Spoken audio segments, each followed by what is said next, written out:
You are currently staring down the inside of what is actually the greatest thing you will ever see in your life.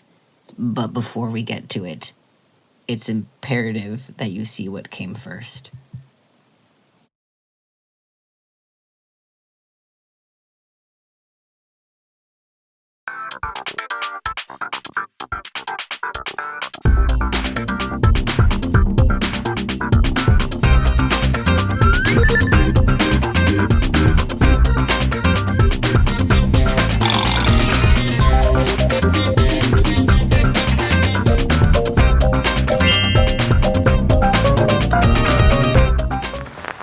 First year, I was really obsessed with Pokemon Adventures at the time, and I wanted to make an homage to Mimi the Melodic.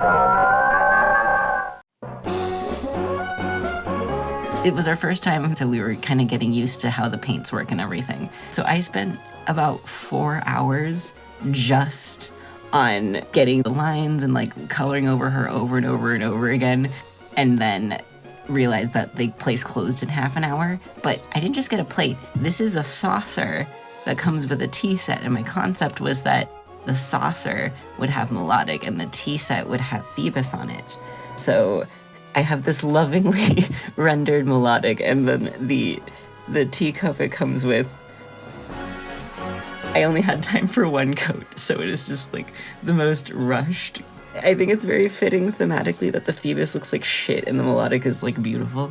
And then of course the inside says, true beauty lies in the heart, with the frickin' Pokeblock maker thing. So this was the first experience, and we had so much fun that we've come back every year since.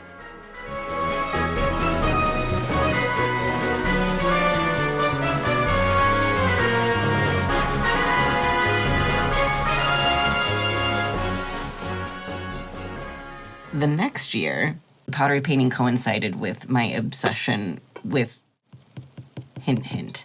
And so I would like to introduce you to Mr. Handsome. This is another case where I just spent almost the entire time making sure that I was accurately depicting the pixelated beauty that is this iconic screenshot from Final Fantasy VIII. And then I realized, of course, that this place closes in an hour. No, once he was beautifully rendered, I still had to fill in the rest of it. And so I made the inside. And then the outside, I kind of just very rushed, just basic coloration, whatever. None of the rest of this matters as much as this.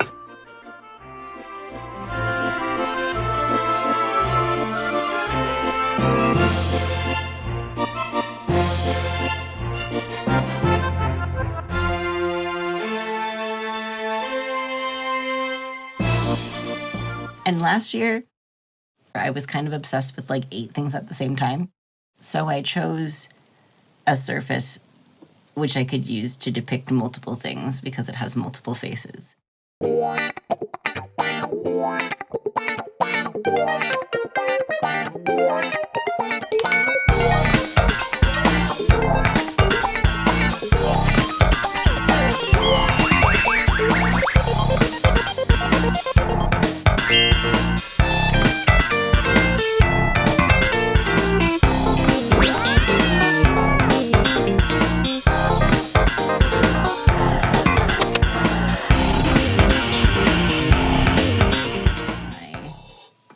Higurashi, Tales of Symphonia, Umineko, Tales of the Abyss, oil bottle. The Key of Lorelei was the first one I did, so this was the de-rusting, and then I really went into making sure that she was beautiful, trying to accurately depict the frickin' OG Higurashi spray art. I spent, I think, the majority of the time literally just shading her hair. Once I realized how much time had passed, I moved on to making sure the Eternal Sword was a beautiful big anime sword with orbs, as big anime swords should all have. And then I was like, oh shit, I think I had 45 minutes to paint the entirety of Beatrice, which is why I didn't have enough time to do all of the layers for her, so she's a little streakier than the others. So usually I just display it with Miyo facing out, because she's the one I spent the most time on.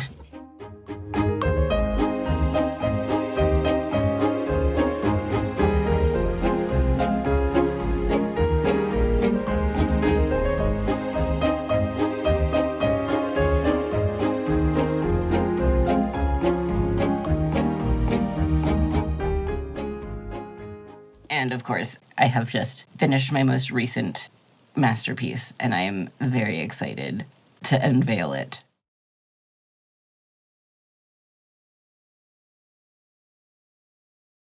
This is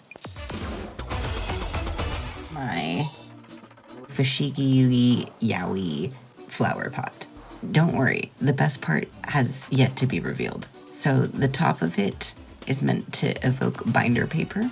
Here, this is a recreation of some official art of Hotori and Noriko. To fill in the remainder of the pot, you will see a shift from a depiction of some official art to rather a depiction of a DeviantArt rendition of the same official art.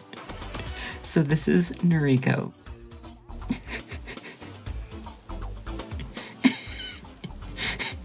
This is Hotori.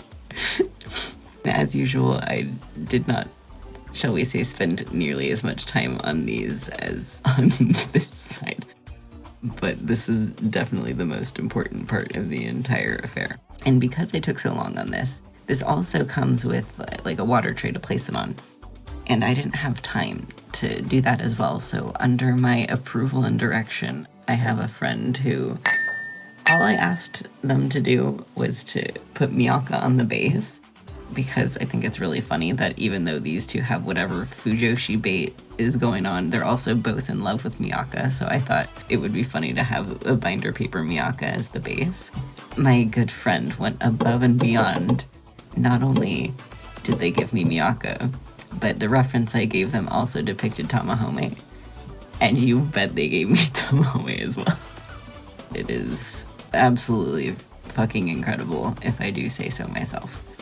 So tomorrow I intend to decide what shall get the great honor of being planted in the yaoi pot. So I'm actually having it inside to give it the best shot of surviving.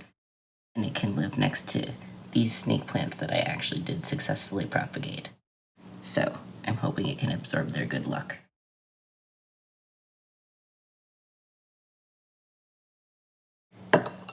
And Tamahome will never see the light of day again.